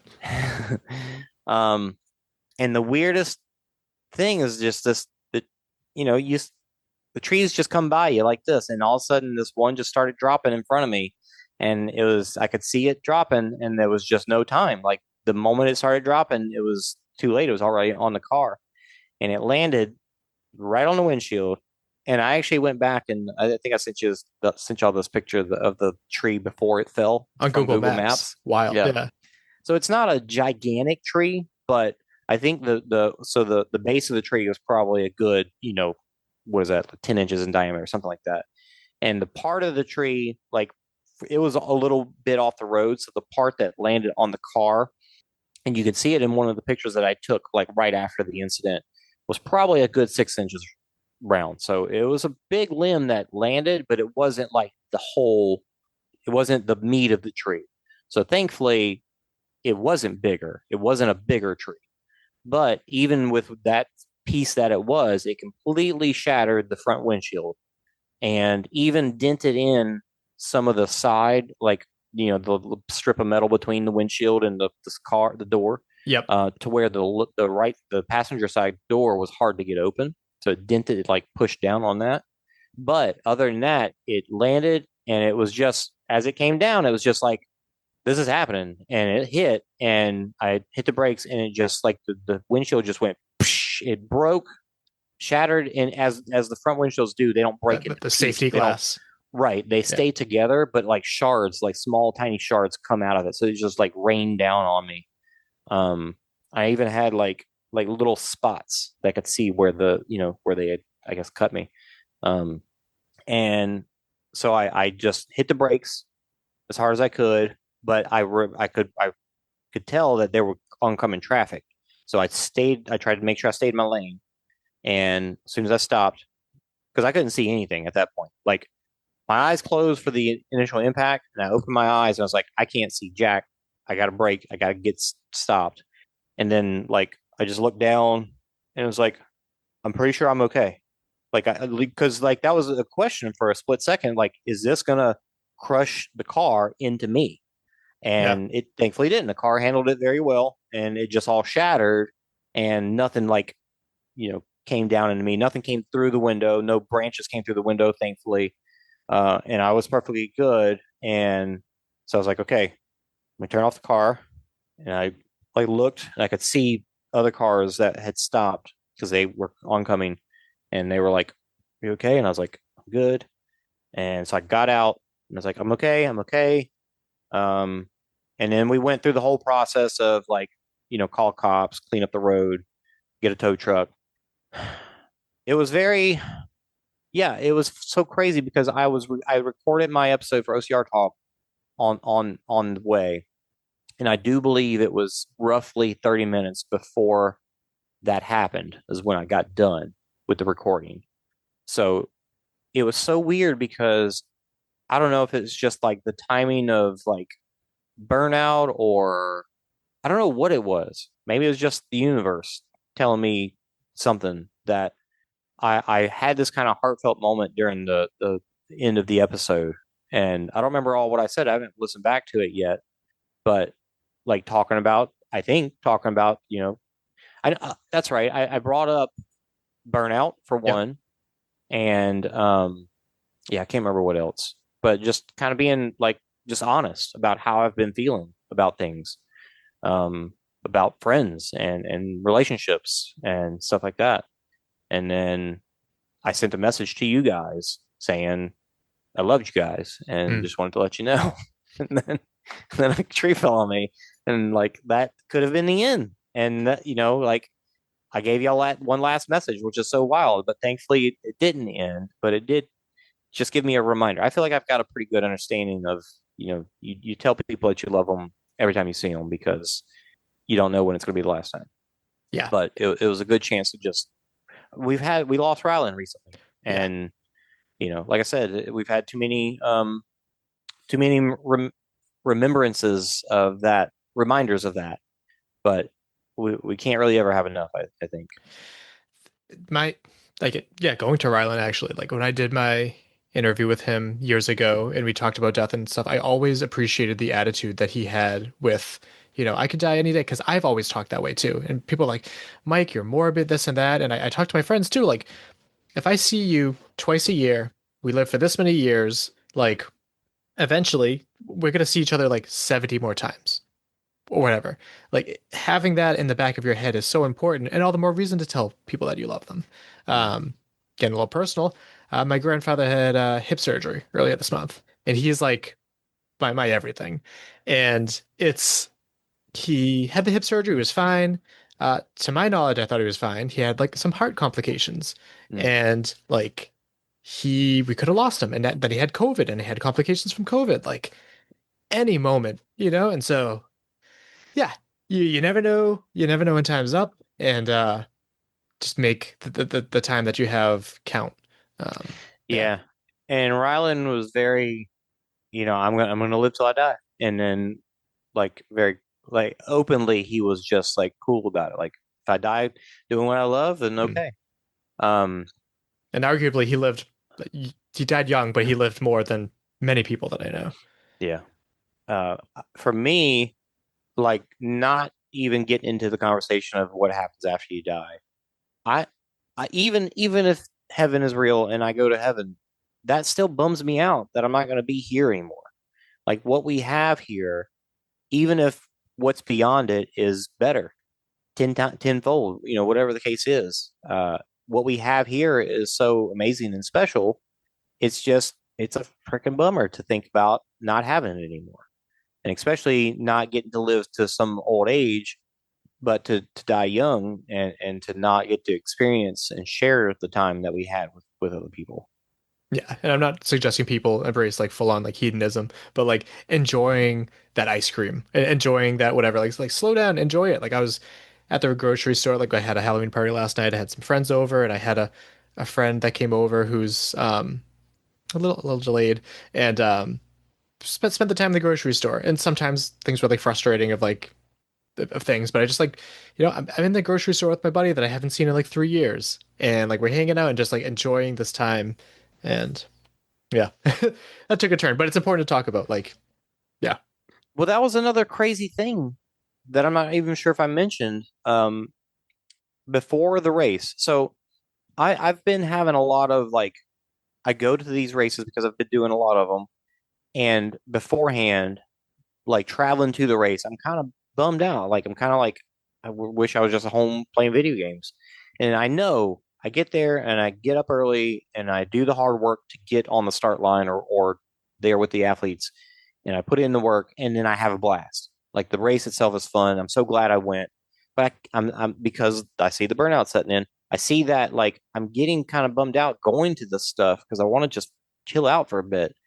And then at the same time, I see myself getting in these big races and being like, I'm going to be happy when it's over. But that's not the point. We do the races like, yeah, it's going to be great when you're done and you're accomplished. But the time that you spend doing it, that's why we do it in the first place. Yeah, the joy should be in the doing. So I've been thinking about that recently, and on the course on that Saturday before the tree, I was on the course and I wasn't feeling my best.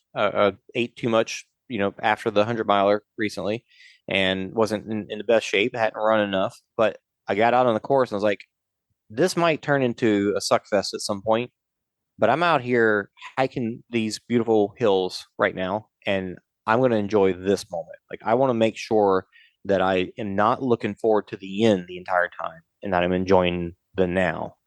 And like that happened, and then the tree, like it was just the timing of it all. Yeah, it's just weird. And then I don't know if this is the case for you too. Maybe I'm projecting, but like it also becomes like a part of your identity of like, oh, you're that one that's always like in a different place all the time. I'm so jealous. You get to do all these things, and I'm trying to go out of my way to like slow things down. Like we got a dog, we have Lucy, and like that slows things down. Eventually, hopefully, we'll have a kid that will slow things down. But it's weird, like not being that person and making that change because you like that's who I am. I don't know, it's complicated for me at least. Yeah, I kind of don't want to be that. Even if I am that person, I don't want to be like, that's not me. Like, I'm not the person that just does that. I still am myself, and I do it because I love it, not because that's just my identity. Right. So yeah, I want to not feel like that as well. I want to feel like I'm doing it still because I love it. Absolutely. I think that's a good place to start to wrap up.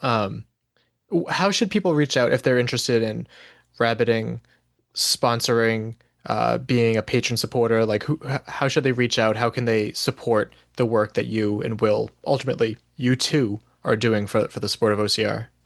Anybody can reach out to me or Will at jason@theocrreport.com or will@theocrreport.com. You can reach out to us on Instagram at the OCR Report.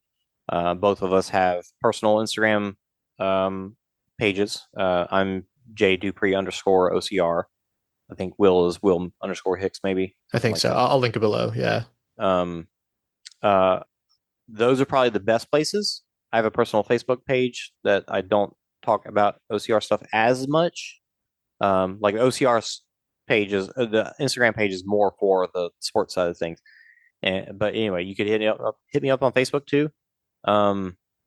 Email is probably best. And if you want to rabbit, keep an eye out for when we release the schedule for what we're planning on covering for the year for 2026. We're good, I think, for 2025, but for 2026. And then reach out if you see, oh, I'm going to be at this race. I'm not running the elite wave and I want to help out. Reach out and let me know. I'll put it down. We keep track of all this stuff with all of our volunteers. And so I'll put it down so that we're sending you reminders throughout the year. And when things get close to that particular race, making sure you're still good. And then if you have any sponsorship ideas, bring them to us.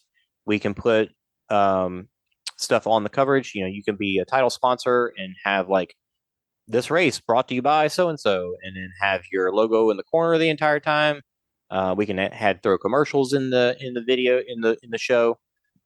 We can do voice read commercials or video commercials. Like, we can pretty much do anything that you see on a normal broadcast on TV. So anything that you got an idea, bring it to us. But if you're not sure, ask us what we recommend, and then we'll give you the options, and then go from there. And of course, we only really touched on all of the work that you do on the surface level. Where can people listen to OCR Talk, aka OCR Tech Talk? Still on pretty much any of the podcasts as OCR Talk, and on the OCR Report podcast channel. So it's called the OCR Report Podcast, which is where you can also find your episodes of Obstacle Running Adventures, and Fran and Carlo get OCR adjacent. What else do we have on there? I think we actually have the old stuff of like Overcome and Run, maybe. Oh, really? No, we never set that up. Okay. Never got that from Heather. I know that Kim had her show, OCR Coven, back in the day, but I don't know if that's OCR Report is on there. Okay. World Toughest Podcast when he does that. Yeah. Anyway, all of our collection of OCR Report backed podcasts are all on there. So if you watch it there, you can actually see my face if that's if that matters to you. But what I've tried to do is aim the camera where it sees mostly out the window, so you can see the scenery that I'm traveling through. Yeah. And then traveling out of Mammoth was probably one of the better ones. Really? Okay. That's good to know. And then any people that you'd like to thank? Well, all of the Patreons, obviously, like they're the ones that are helping get us to the sustainable point. And without them, it wouldn't be possible. Will Hicks, obviously, the one who I couldn't do this without him. You guys, the rest of you guys at the OCR Report, people keeping me sane. Some of my closest friends. And then on top of that, my son for being cool with the amount of time that I spend away traveling to do this stuff. Thankfully, I get to bring him with me sometimes. And then some of my other closest friends. You guys are some of my closest friends, but I do have local friends too that are some of my closest. I've got group of running buddies that we even have run from Fort Worth to Dallas together. Like, we've got so cool. Good group of guys and some girls, like Vivian Tran. It's one of the local friends that hang out with and train with sometimes. So awesome people that just I get to spend time with and get to love on and help keep me sane. Yeah. Yeah. And my mom. My mom's one of my biggest supporters in everything I've ever done. I love that. Love that.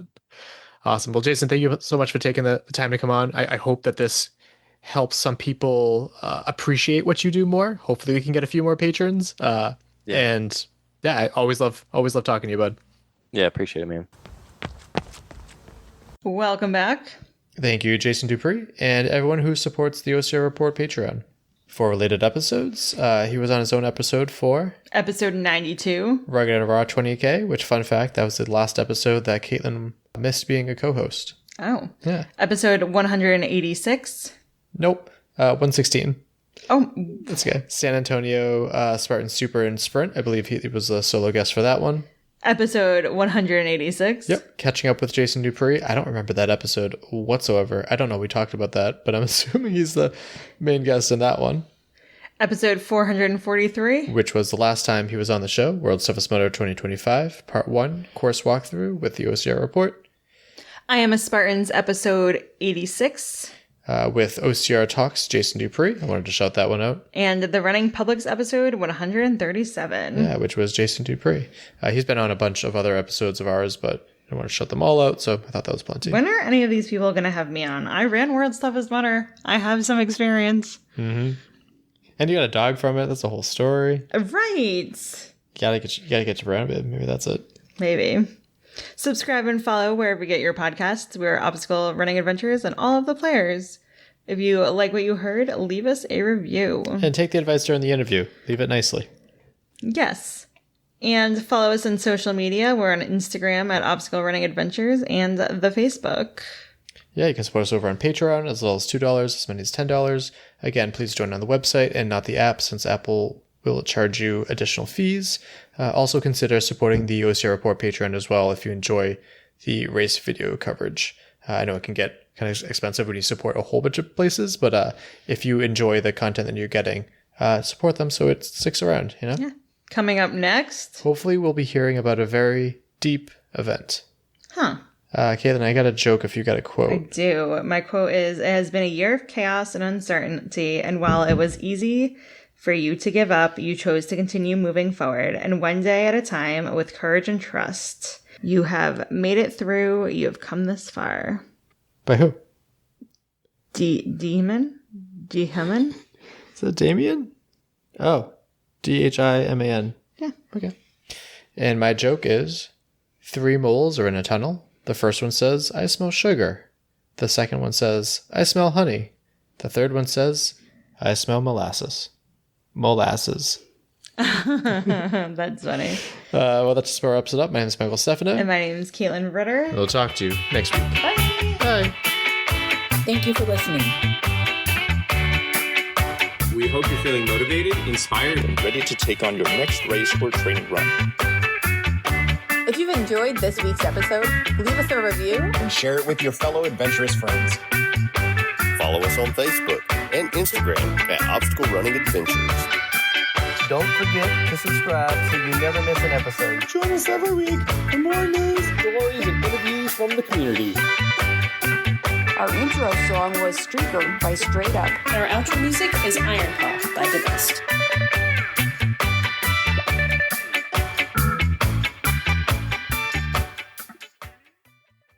If you think it's messy from this angle, you have no idea.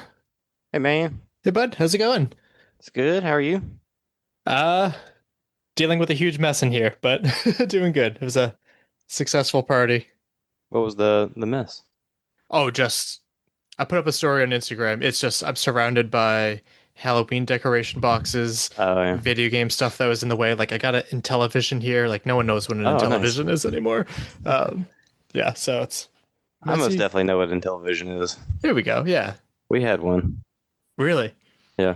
Yeah. It's... And actually, in recent, like last year, I guess, we have a really good video game museum here in Frisco, and cool. I took Declan to it, and they have an Intellivision set up in like an 80s living room, like wood paneling on the walls, everything's brown. It's amazing. Yeah, so definitely before my time, but it was really cool to inherit Like my mom's old stuff. Like right now, right next to me is the old box for her original the box. Dang. Nintendo. That's in good shape. It's a pretty good. I mean, it's dusty and stuff, but I'm like, That's in great shape, dude. I'm not gonna throw that out. You know what I mean? Yeah. Got my old college 360 here. I got I cannot move more than this. So, but it looks good on camera, so we're good.